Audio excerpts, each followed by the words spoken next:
Well, all right, y'all. All right, y'all. All right, y'all. Yeah, I'm getting excited about the old tanker. Next thing is that new diesel. A lot of motor in there. Where are the pedals gonna go? We need some stacks. Nice bright chrome. Exactly. It's really gonna wake it up. Kind of jealous now. I'm really liking it. This is our 37 Ford. We're gonna go a little backwards on this one. This customer is gonna take this beautiful 37 that's complete and go back with a factory style. That's it. The customer tells us what they want, and it's up to us to figure out how to make it happen. Oh, my God, Bill. I'm Bill Carlton. I built my first truck when I was 16. And ever since, me and my guys have been out here creating with our hands. Building the biggest, lowest, baddest custom trucks and cars in the game. People don't come here for what they need. They come here for what they want. This is Texas Metal.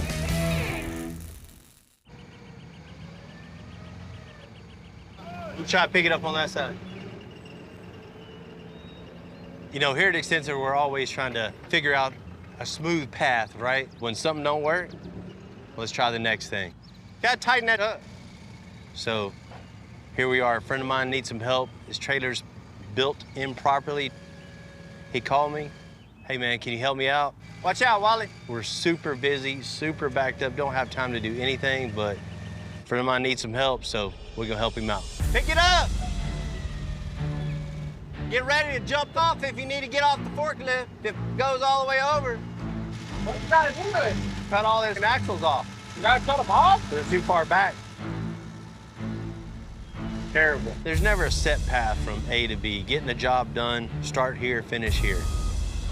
In a job like this, you think, oh, you know, we could have put this up on horses. We could have spent a lot of time blocking it all up and working underneath. But the easiest route is just gonna be to flip it over. And you think we're crazy, but hey, we gotta do it the most efficiently. At the end of the day, all that matters is getting the job done right. And whatever you gotta do to make that happen, we're gonna make it happen. Getting it back over is gonna be fun. On this build, we gotta cut the axles off and move them forward. On the next build, it's gonna be something else. We're in the business of making things work. The customer tells us what they want, and it's up to us to figure out how to make it happen. Got a call from a guy who has a 37 Ford, needed a little work, so I thought I'd just jump in the van, come see what's happening. Rick. How you doing? Hey, man, good morning. This the one we're talking about? This is our 37 Ford. I know you get a lot of looks with this one. Yes, we do. People always hanging out their windows at us, waving us to stop. The 37 Coupe was a really popular car that a lot of people customized. How long you had it? Just got it. So you bought it as is? Yep, haven't done a thing to it. I've always had a dream to drive a coupe, but after driving it, we found there's some things that don't quite fit us, so that's why we gave Bill a call. So what's the main issues that you have with it? Well, I'd like to go back to door handles on it. I've always had in the back of my mind that if the key fob goes dead, I won't be able to get inside of it. Yeah. I see your point there, but man, taking such a clean, smooth car and putting a door handle on it and retaining the flames, you want to keep the flames on it? We could, yeah. Finding that right handle is going to be the challenge to keep this clean look. That's why I gave you a call. Most of the time, we're shaving door handles, you know, taking off that bulky hardware and just making it slick. This is just the total opposite. Let me show you back here what other things that are hard to work with for us. License plate. I want to get that up so I don't have to lay on the ground to change my license tag. Yeah, it's a pain in the butt, yeah. Especially as low as this car is, yeah, right? the old knees and arms don't work that good anymore, so I really do kind of like the older style back to the rat rod days. My hopes was to put some factory-looking taillights back on it, and then the tag bracket would be with the tag light. So, Rick, you want to take this clean, smooth, flush mount LEDs, you want to scrap that and put the factory tail lights. I guess that's what it's going to end up happening to be, but... Right. You know, on a car like this, most of the time, that's one of the first things to go is the big tail lights that hang off the back. But I see your point here. If you got to have the factory-looking light back in it, we're going to find something that looks real cool and going to fit the car very well. This car, you just don't throw any door handle on the door. The same with the tail lights in the back.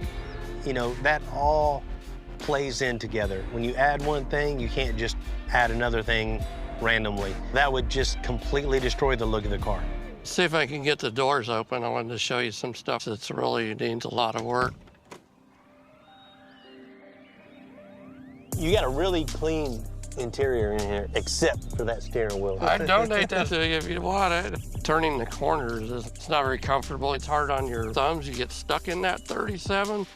I'd like to go back with a banjo wheel if we could. Definitely. I don't know what they were thinking when they came up with this steering wheel for this car. It looks cartoonish. I mean, that's customizing gone wrong right there. This is a whole lot of one color in here. You know, I think maybe a little piece of polished aluminum around to tie everything else in together, and even bringing it up on the door panels itself. Contrast on the dash and the door panels is a must on this. I think it'll really wake it up and give you a little personalization there too. Make it yours. Sounds wonderful.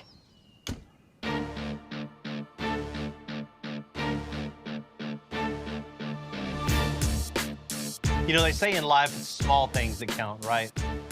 Well, in custom, it's the small things that just drive you crazy.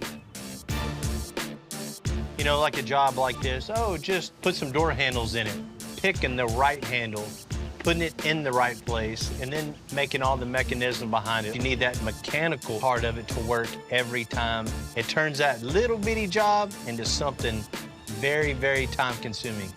The worst thing we could do is, you know, check off that list, everything you want, and just, you know, having that eyesore right at the end that your eye just goes right to, like, oh man, that was a terrible decision. That's definitely what we don't want to do. We want everybody to look at this car and go, man, these guys did a good job. That's a good looking car.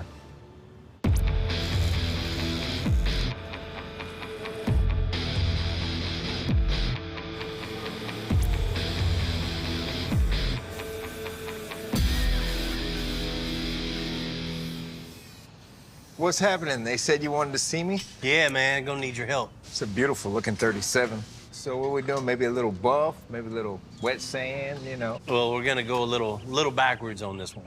Backwards meaning? He wants to put door handles back in the car. Door handles? He wants to make it a little more user-friendly for him. You already know, hitting that remote, it don't work every single time. Yeah. And he just wants that reliability of just going and opening the door.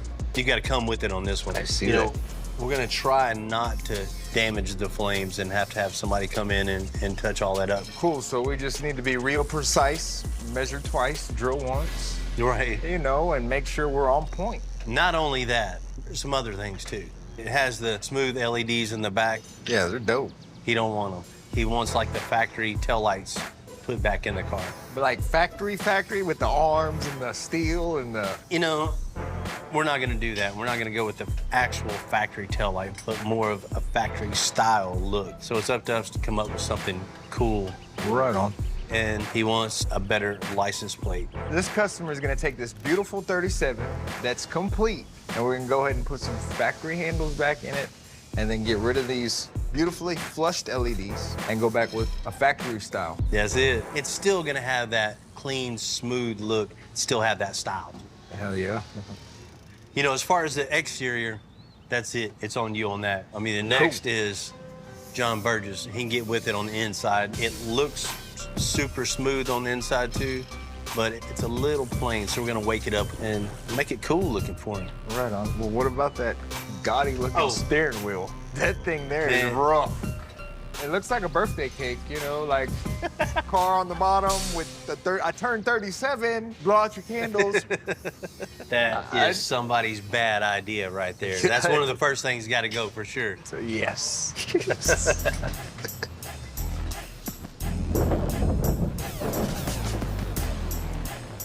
Adding all the things back on the 37 Coupe that we need to add on, it's a little bit of a challenge to use those factory parts but still make it custom. You know, there's no manual to this, so we're gonna do what we always do, figure it out. The customer wanted that old retro look, so what we're gonna do is we're gonna fit some retro style lights in here, but still keep the cool custom look. We're just gonna drill a hole and slowly recess these lights where we can get it in that hip and then go ahead and mold it in and do a little bit of fiberglass work. And that's where the fun's gonna begin.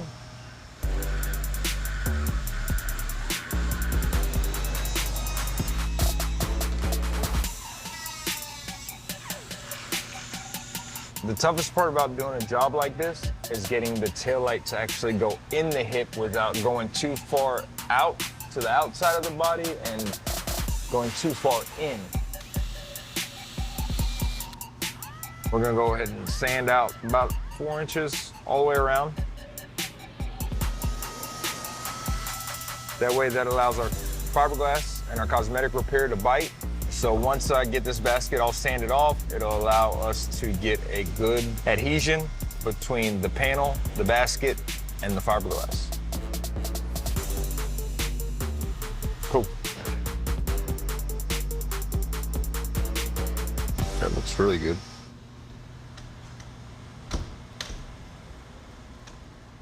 Uh-oh. I bet you the battery's dead.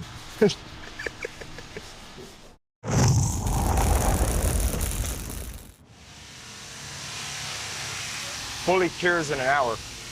But if we only got 1 to 2 minutes working time, that means that hardens up like pretty quick. Just get it in place and put Correct. some tape on it until it sets. Declamp time, 5 minutes.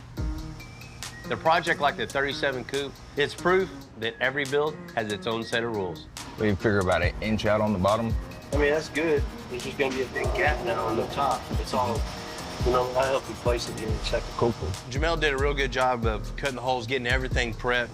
We're ready to actually mount the light in the hole. The only thing left is to make sure everything is nice and straight, vertical and horizontally.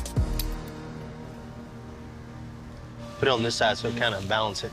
How we're gonna do that is I'm gonna put a piece of aluminum tubing across here with a couple of pieces of tubing as a spacer clamped to it. I've already taped the light kind of where it goes. It looks pretty close, but if that tubing butts up to the light perfectly flat on both sides, you know they're 100% true.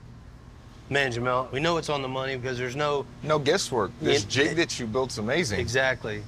You know, there's no way you can go wrong with this. Hell yeah. So everything's lined up perfectly. We're gonna go ahead and put some panel bond in here and get these things in here secure.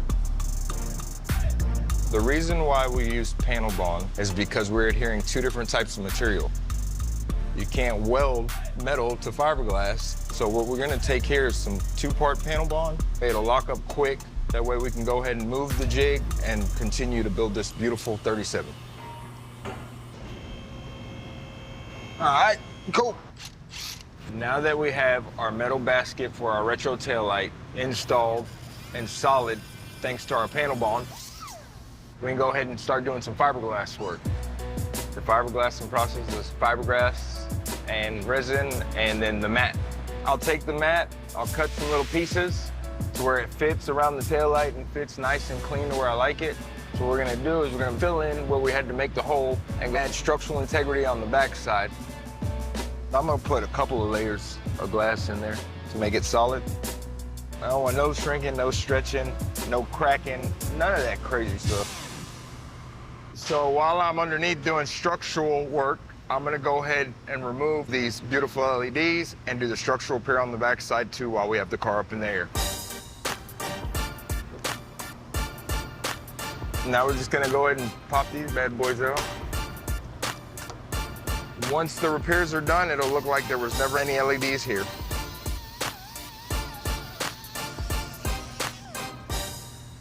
Alrighty, cool. Now we'll cut us some more strips of mat, and then we'll mix up some resin, and we'll fill our holes. We're gonna go ahead and let this cure for 24 hours, and then tomorrow we'll do the cosmetic side of it. One thing about this shop, there's always something going on. And there's always something up next. So while the coupe keeps going in one bay, right next door, we're trying to knock out one of the biggest jobs we ever done. That tanker truck. What up, Clevie? What up, Clevie? What up, Carlosi? What's going on, Billy? Man, yeah, I'm getting excited about the old tanker. A while back, this antique oil tanker pulled into the lot. It's a 1953 white pulling a 1951 Fruhoff tanker. And it's made for a huge, huge project. We've done a bunch of work to it already. And the front suspension's done, the rear suspension's done. This thing was built before there was power anything, and it's really hard to drive. So we started building an independent front suspension, and out back, a heavy-duty four-link with air suspension all around. Got that engine and trans down in it. It's that new diesel. Oh, yeah. We're replacing that old wore-out engine with that 12-valve Cummins. This new engine should produce about 3 or 4 times more power. Next thing's getting everything mounted, building the motor mounts, building the transmission mount. You know, once it's all mounted, everything's mocked up, the firewall's all cut out and mocked up, we can blow it all apart. We can paint the engine just a bright red, man. Really wake it up. You know, so it looks like a hot rod semi. So I gotta find some of that dress-up stuff, billet, chrome, whatever we can put on in there and really set that red off even more. When you pop that old hood, I want you to see like some bling underneath there, right? Yeah, you can do that. Sparkle. We need some stacks coming out the back, going up each side. You know, big flat tops. Nice bright chrome. Exactly, man. It's really gonna wake it up. So that sounds like it's all the front. What about that, the trailer part? We're gonna need a bunch of parts for that too, man. Of course, we need a bunch of wheels and tires. A whole lot of wheels and tires. Right. That's gonna be a good order. Once we take everything out, we're gonna need everything new. A new axle for it, you know, the bags, all the four-link, the Heims and everything. We need all that to build all the rear suspension. And a lot more airline. Yeah, right. Yeah. All right. Let's make it happen. Cool. Come on, Cleve.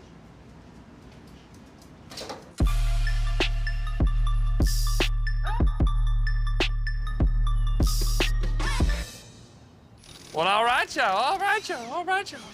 So we have the Cummins mocked up. Now Jamie and Ryan are gonna figure out how to mount it.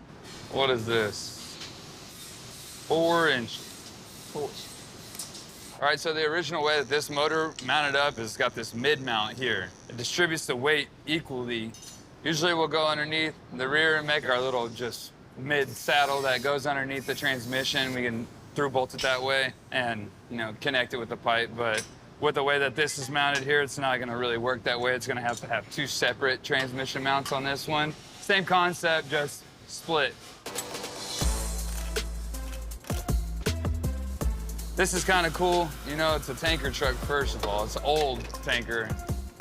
And now we're putting, you know, more of a modern motor that's just as big as the old one, but, you know, different setup, different geometry, different power, all that. Boom, shakalaka. It's kind of cool being able to do stuff like this. Not a lot of other people can go to work and, you know, get to use their imagination to make it work. We'll get this guy tacked in here so it don't move around. Doing stuff like this is cool. You know, we get different stuff all the time. It's not the same repetitive crap every day. Cut a little bit more off the top right here and drop it down a little bit and get a better weld right there. It's a cool part of the job, you know? Perfecto.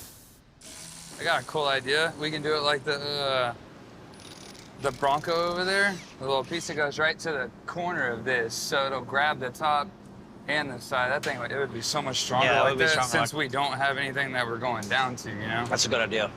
Because you know how much this thing's gonna rattle. And it's like a tractor motor. Shake. Yeah, it's shake bad. All right, I'm gonna go cut 2 6s just to start out so I can get that tacked in.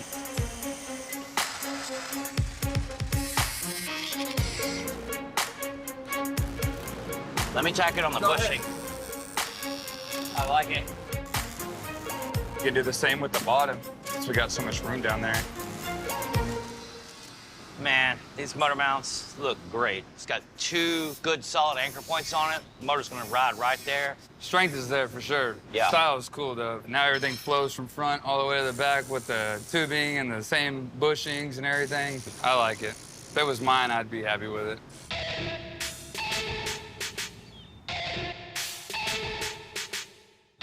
Now that we got it mounted, next step is to fit this big old motor underneath the cab. So this motor and trans setup is a lot different, as you can see from the stock application. Looks like we're not gonna have to cut into that. Nah, I think it's just this corner right here, just like from like here over. That's a wood floor, just take the wood out, because you're gonna have to rebuild all that anyways.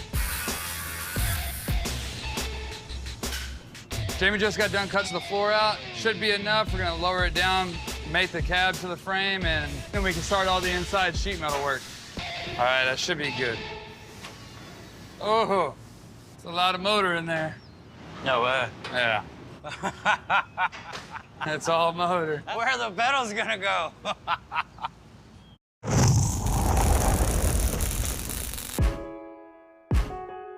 Even though that 53 tanker is just so big, that engine and trans combo is just way bigger and wider than an old engine that used to be in there. Looks like a winner. So Jamie's gonna rebuild the firewall and floor. So sometimes doing sheet metal, you're gonna have to go around things. For instance, this bell housing.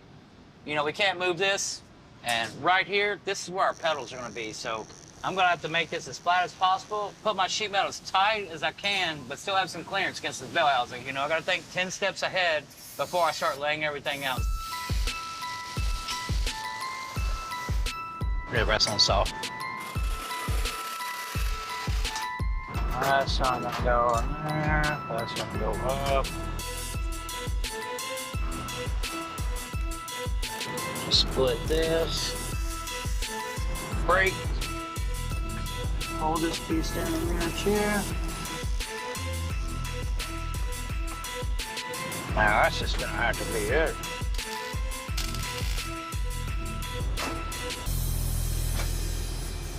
That's not gonna work.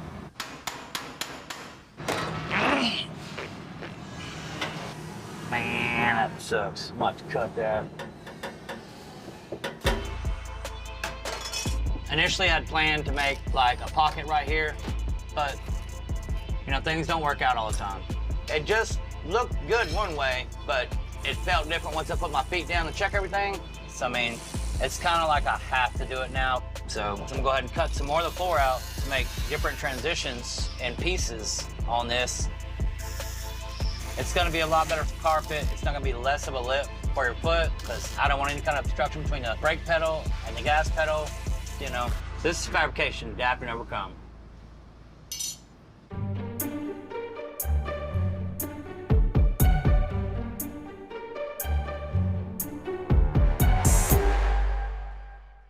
You want to ready to do it? Bit in there first? You ready to do it? Yeah, I'm ready. You know, it already has the curve on it, so yeah, we'll just figure out where this fits the cab. Yeah. And that pretty much establishes that's what right we're there working where our with. stack up. Come up right there. One of the really cool processes of making this old 50s truck into something a little more modern is the chrome stacks. It's not only gonna look cool, it's gonna create even more flow for that diesel exhaust. It's always good to get in a project like this where you get to do some cool new things.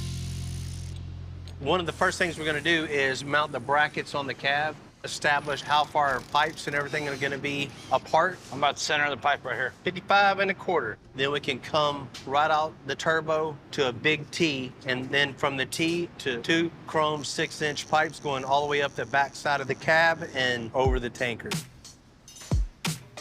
We got our measurements from our brackets on the cab. Now that's established. We get our measurements here. That's got to be 22 1/2. The next thing is modifying the big T that comes out. We need to cut 1 inch off each side.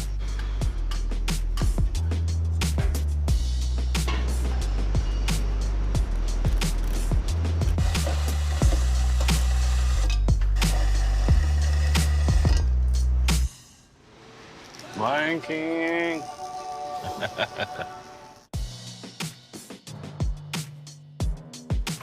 Ready to hang a stack. See if our calculations are correct.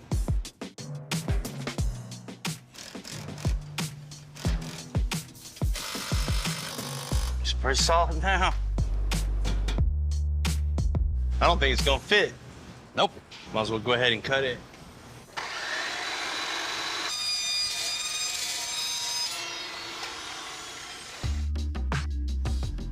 You know, since we got this clamp hiding the seam here, we're gonna take these down and weld them together so everything stays nice and straight. We got a piece of 2x2 extruded aluminum clamp to the table. When it's touching all the way down, you know it's laser straight.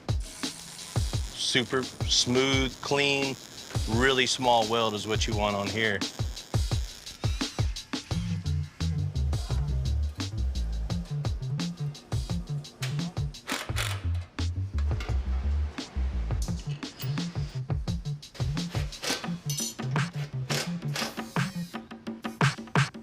looks tough. That's exactly what it needed. With the 24-valve Cummins, new front suspension, automatic transmission, power steering now. Man, with the stacks, that just completes the whole look. Kind of jealous now. I like it. I'm really liking it.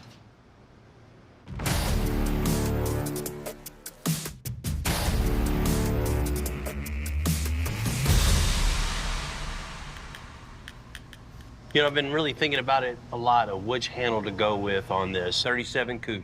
Trying to find a mechanical handle for a door that's this skinny and still having the window operational would be super tough to try to make all that work. So found this online that works with a key fob. So when you walk by it, the key fob is gonna sense it and automatically pop the door open like that. So you got a nice grab spot. But we're still gonna put a safety mechanism in the door, so if anything fails, you still have a pull cable that you can access, you know, in that secret spot that nobody knows about. You know, the little tricky part on this is just putting the handle in the right spot. And you can't put it too far back because it would end up in the door jamb itself. So finding that cool little spot where everything works right is key. Nice and straight right there. And that's where we're gonna cut it out at. We'll do it to it. Cool, get it knocked out. So I'm just gonna go ahead and make a little pattern of the actual handle itself because I wanna cut my hole smaller. That way I can slowly open it to where my handle fits perfectly. When doing this right here, it's a one-time process, so there's no room for error.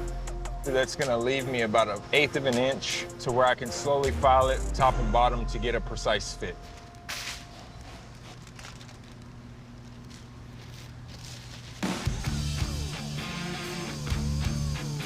So when I'm cutting this, I just have to make a good, clean cut. It's gotta be perfect. So it's gotta focus. It's all about clearing the mind, getting comfortable. The more comfortable you are, the better work you'll produce.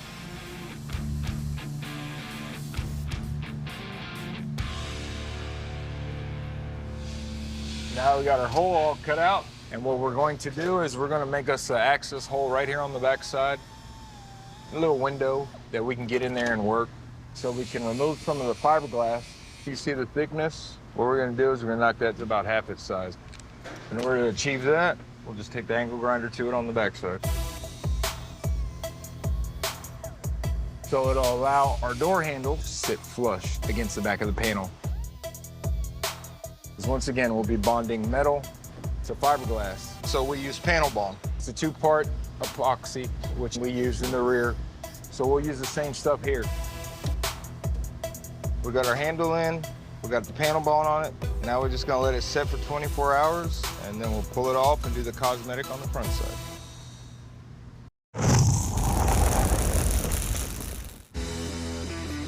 You know, we've done a lot of leather and woodwork in our interiors lately. But on the Coupe, John's gonna mix it up a little bit and put aluminum in the dash. All right, easy enough. It's gonna break up that leather and give it a cool look. The dash is going to be somewhat of a retrofit. I'm going to start by taking some measurements off the dashboard here, get it in the computer, get it laid out. And from that point, I'll be able to lay out my design and the ideas that I have. Program set and ready to go. I've got some aluminum locked up in the CNC router. Hit it with a little bit of lube. If we don't do this, the aluminum will gall up in the bit. It'll start chattering, get chunks in it, mess up your part. And off to work. This being aluminum, you only get one chance. You can't go in, body fill, and repaint. It's either right or it's wrong, so I have to babysit this one a little bit more than usual just to make sure everything's still running good and on track. But once it's done, the part that's gonna come out of this machine will look perfect. Nice gooey mess. So the CNC router's done its job. Everything's cut out and ready to go. That's gonna be cool. With this being aluminum, I didn't want to cut all the way through and have these pieces come loose and go flying around, so I stopped just before I got to the bottom. So now I'm gonna take a jigsaw, trim it out, go over to the hand router, real quick run around it, and these parts will be done.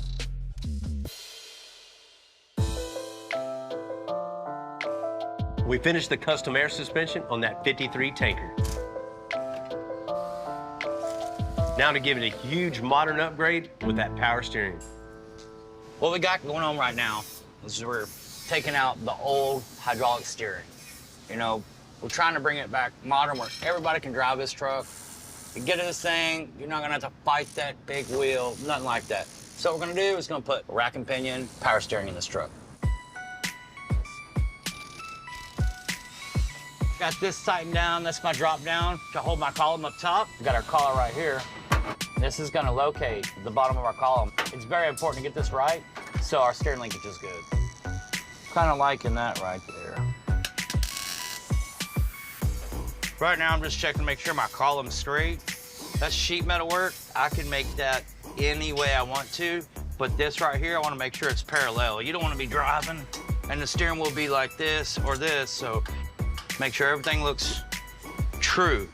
I'm happy with that right there. I mean, when you're doing something like this, you need to think 10 steps ahead. You know, I gotta go from the rack right here with the knuckle all the way to my column right here. Obviously, I have a clearance issue. I have two options. I can go ahead and put another joint in there, which is gonna be more material, more things combined up, or I can go ahead and just remove part of the motor mount, get my steering linkage completed, and then I can go ahead and fabricate something around my steering linkage.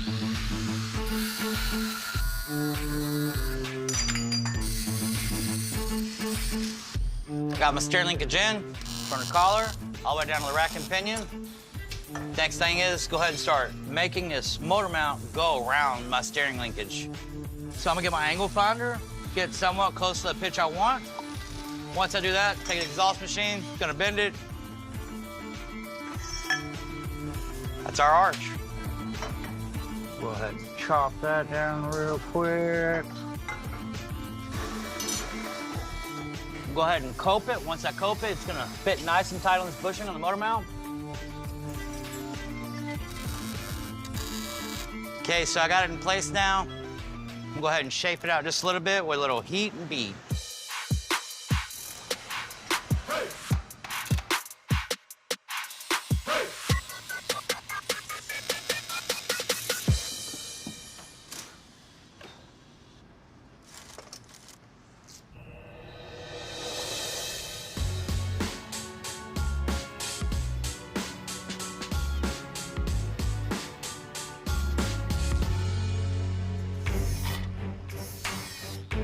Come on up, got it all unhooked. Now we got everything mocked up. It's time to blow this thing apart, take the cab off, take the motor out, get this thing to powder coat. We're clear right there.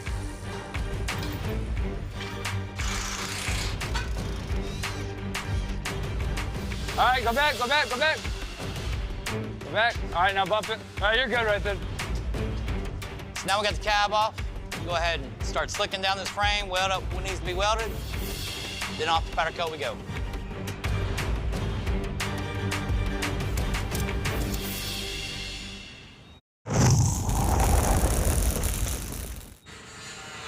Come in. Come in. All right, right there, and then side shift right. The 53 tanker is back from powder coat. 1, 2, 3. With everything coming together, we can finally install that freshly painted Cummins.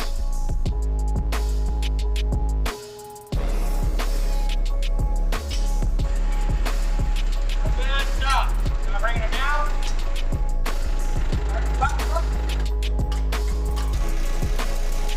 This new engine, it's a big step forward with many, many more to go.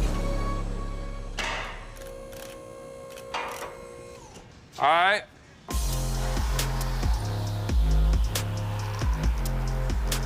There's still a whole lot of work to do on this old truck. We need to get that cab back on the chassis. There you go. 1, 2, 3. All right, we gotta go to the front. Still needs a custom bumper. It needs to go back, huh? It's pretty freaking close right there, though. Interior and a whole lot of metal work to do on that trailer. You wanna come down a little bit? Yeah, that's good right there, dude. Keep going. Big jobs like this take just that much longer. But it's always worth it, because when we get it done, it's one of one. The nice part about being this busy as a business, even as one job still has a lot of work to do, another one is almost done. John's finishing up one of our last big pieces on the coupe, the door panels.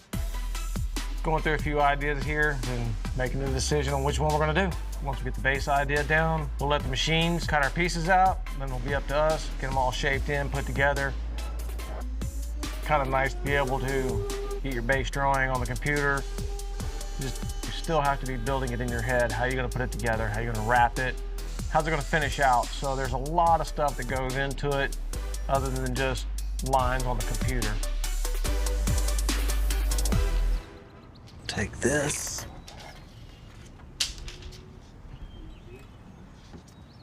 This car has so much curve to these doors in all directions. It's basically just one big concave bubble. So in order to get all this shaped in right, we're going to get it glued in place and body work with it on the car.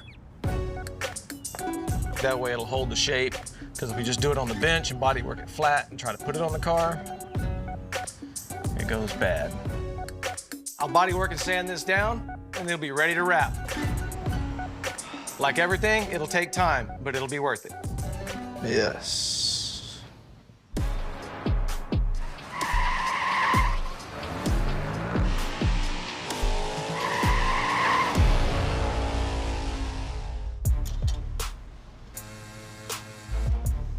After all the fabrication and body work on that 37, Jamel needs to mix that paint to that exact color to match the rest of the car.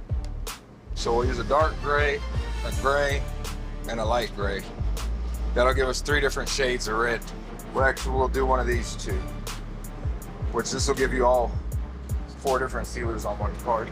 I'm gonna spray all 4 of these cards, take them up to the car, and figure out which one is the closest match to our automobile.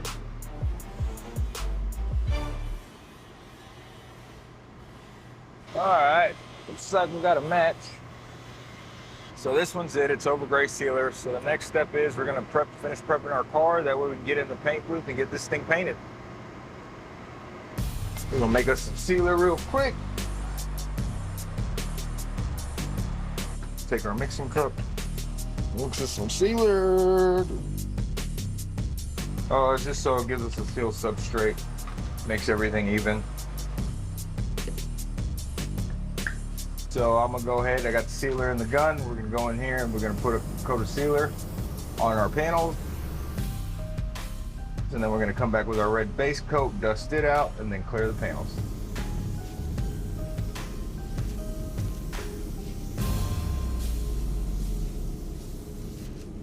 After a lot of searching and being through different shops, Extensive is home.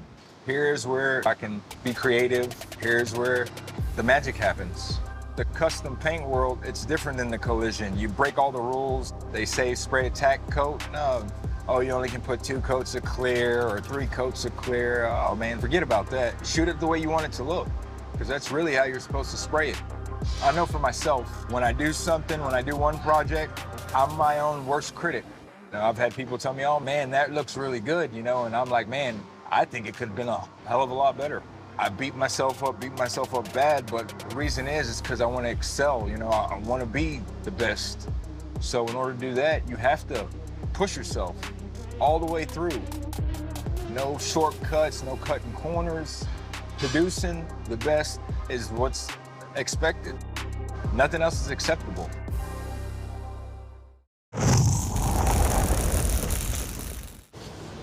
Nice.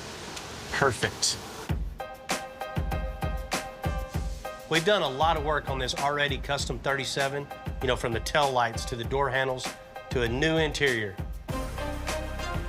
The customer said it just wasn't right. It just wasn't what he needed. So we've addressed all those issues that he had on his mind and got him hooked up. Now it's just right. Hey, man. Hello, Bill. You could really tell there's a place in his heart for this car, and I can't wait for him to see it. Come on.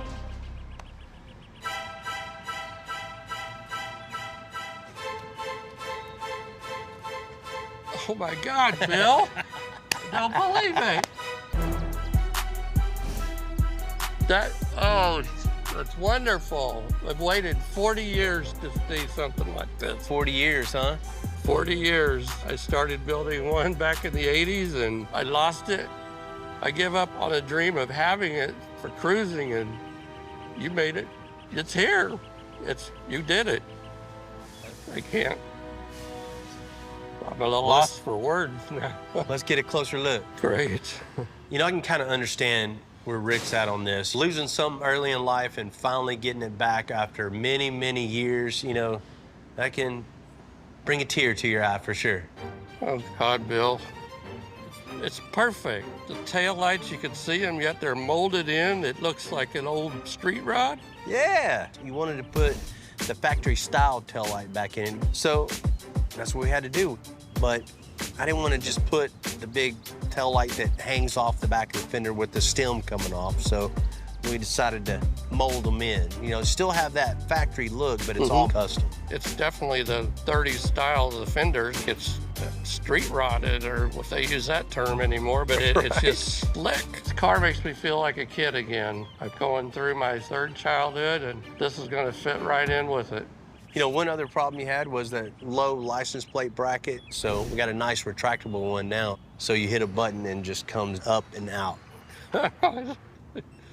Oh, that beats the heck out of reaching up underneath. Yeah, you don't have to worry about that anymore. It's perfect. The hard thing is taking such a nice car and modifying it and not detracting from it. You know, like the door handles itself, picking that right handle to go back in a really clean car. They're sleek. I was thinking of my old Chevy door handles that would catch your coat. And right. I could get in and out of this without worrying about something sticking out of the door. Oh, man, it's more than I thought it would be. It's still an electric door handle, but if that doesn't work, you still have your safety release underneath so you can pull and actually get in the car. You don't have to get the brick out and smash the glass. So. Oh, my God, Bill. I had never dreamed that it could ever look like this. It was so creamy. It was creamy. Now it's got character. John Burgess knows how to wake something up. He fired up the old CNC and cut out a piece of aluminum. Oh, yeah. Make it stand off the dash with the two-tone in there. That just really, really comes alive once you do that. It does. And the door panel looks solid. Before, it was just hanging off there. Oh, man, a lot of work went into it.